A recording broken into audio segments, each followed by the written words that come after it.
Good evening. It's good to be out. Holly's now home. They're still running some of the tests.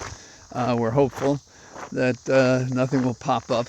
She had a bronchoscopy, and it takes several days to analyze the sampling of your lungs that they take. That's no joke, but the pain medicine that they gave her today made her cheerful after the procedure, so that's nice. I started out earlier to walk. I thought that was my reward for the day, driving back and forth to Baltimore, and instead I see in my email a motion that I had to oppose, so I spent a little time doing that. So I'm getting out later than I wanted. You can hear the insect kingdom and maybe I'll see deer and some other animals while I'm out.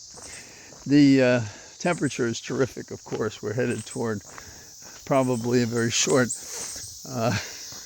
fall into a winter, who knows. What's going on? Well, what's going on is I sort of like the feel for what's going on. One of the most fascinating recent developments is what's going on in Georgia. Let's analyze the key player there, at least right now. The key player is Chief of Staff Meadows. He made a motion to say you should remove this case from the state court to the federal court because I am a person who's a federal official and I should be only treated in a federal court, and if he succeeds at that, he feels that that would justify him making a claim of immunity from prosecution, and then he would be dismissed out of the case. Of course, something's gone wrong on the way to the forum. Here's a guy that avoided testifying before the January 6th committee, comes before a court, and as I understand the schedule, spent 5 hours under direct and cross-examination. So what was his testimony? His testimony was, I am serving the public. This had nothing to do with politics. But he admits that it had everything entirely to do with the political campaign and the vote and checking it and so forth. He contradicted aspects of the prosecution, at least two. He also was at odds with the former and present, I believe, Secretary of State, who was involved in that conversation, the one we've heard most frequently on tape. And they played 4 segments before the court, and in those 4 segments, he contradicts the Secretary of State, who implicates and fairly lays out a claim that Meadows was up to his eyeballs in political managing. So these are shorthands and there are more specific documents, and I had thought to write or at least prepare a longer exposition. But I think what we're going to see is we're going to see a decision by the court that says, one, yes, you're a public official, but 2, you were not protected in this political adventures of yours. And on top of it, what you did was in defiance of the Hatch Act, which prohibits engaging when you're a government executive in a political campaign as part of your job. These elements, putting aside the credibility questions, are enough, I think, to reject what Meadows testified to in the motions he and his attorney made. This is a sad decision to make. Now, I celebrate it because I think it's good to bring these guys to justice and to have them account. But it is rare you put a client on the witness stand for any reason. So this was Meadows' Hail Mary pass. You know, if I can move the case across town, well, actually to Atlanta. If I can move the case there, I get a better jury, but I won't have to submit to a jury because then I'll say I have immunity and shouldn't be prosecuted at all. That was the game. But that's not going to happen. So his testimony, insofar as they were admissions, are exceptions to the hearsay rule, and they can be used against him. And to the extent that they're individual and don't reflect on others, he could be tried with others with those statements, or he could be cross-examined with them if he stupidly takes the witness stand again at the trial. Am I so certain that it'll be denied? I'm 97.3% certain it'll be denied. It was always a motion with a lot of difficulty. Given that what he's doing, it's a little bit like, the analysis we did with privilege, attorney-client privilege, okay? You have that privilege unless you use it to cover fraud, in which case the privilege takes flight. Okay, so what do we have here?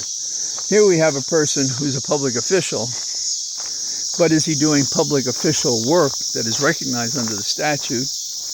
On top of it, how does he reconcile that with a violation of the Hatch Act that prohibits political activity? And those of us who've been involved in any campaigns on a federal level are quite familiar with the Hatch Act. A million years ago when I ran for Congress, there were a lot of people that couldn't participate in the campaign. I believe they're allowed to contribute, but beyond that, not much. And so there were a lot of Hatch Act people. Given in Northern Virginia, we have a lot of federal employees. So you would see realtors and firemen and a lot of other groups who were organized, and national organizations who would help the campaign. Now, when I was on the Hill in my spare time, I would help members of Congress raise money. But they had to leave the Congress and they'd go over to the DCCC or one of the party functions or an office that was being contributed to make these calls. And I would make the cold call and then hand the phone to a member of Congress. Now, no one likes to really raise money this way. And so sometimes I actually had to go onto the floor of the House to one of the ante rooms to find the member, to get them to come out to go and do it the right way to raise funds. Not in a government building, not in the Congress, not on a congressional phone.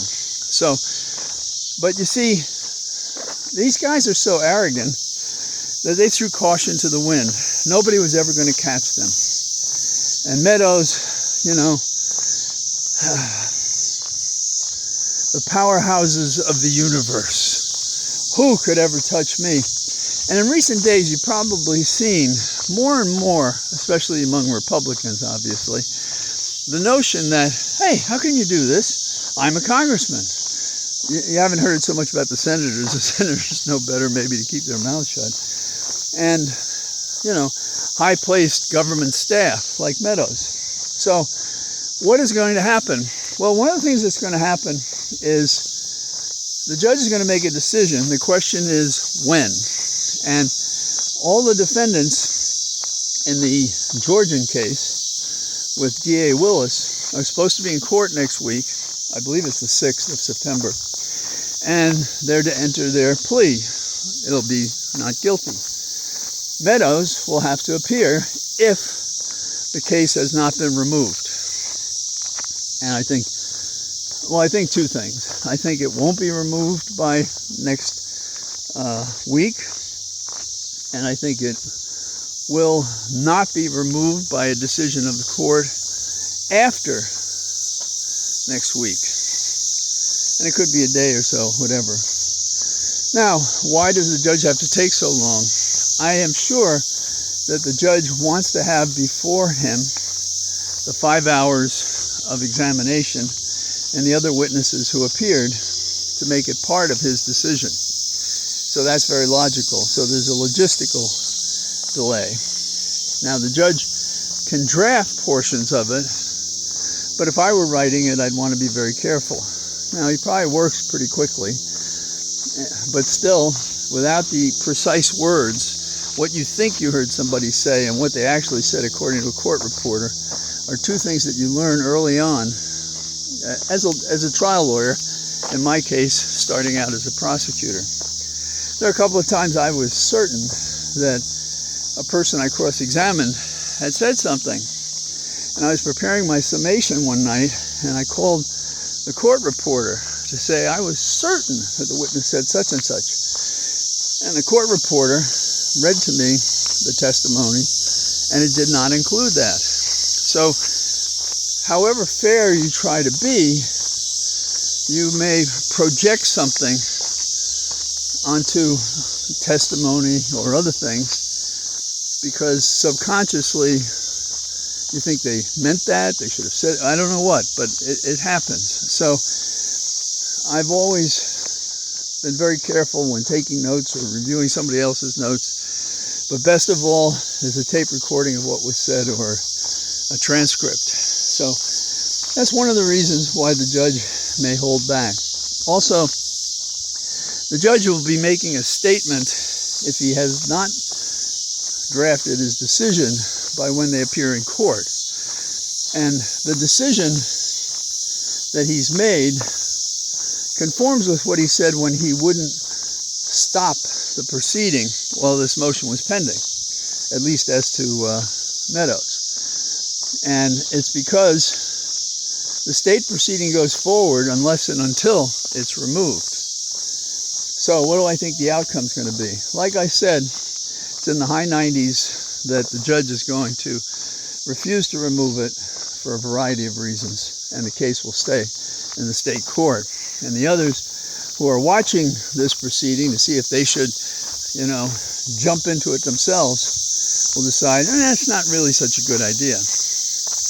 This will have a powerful effect on the defendants if it goes as I predict, because another door closes, the ceiling comes down closer on them, the chance of escaping the inevitable becomes a reality that they couldn't believe would happen to them.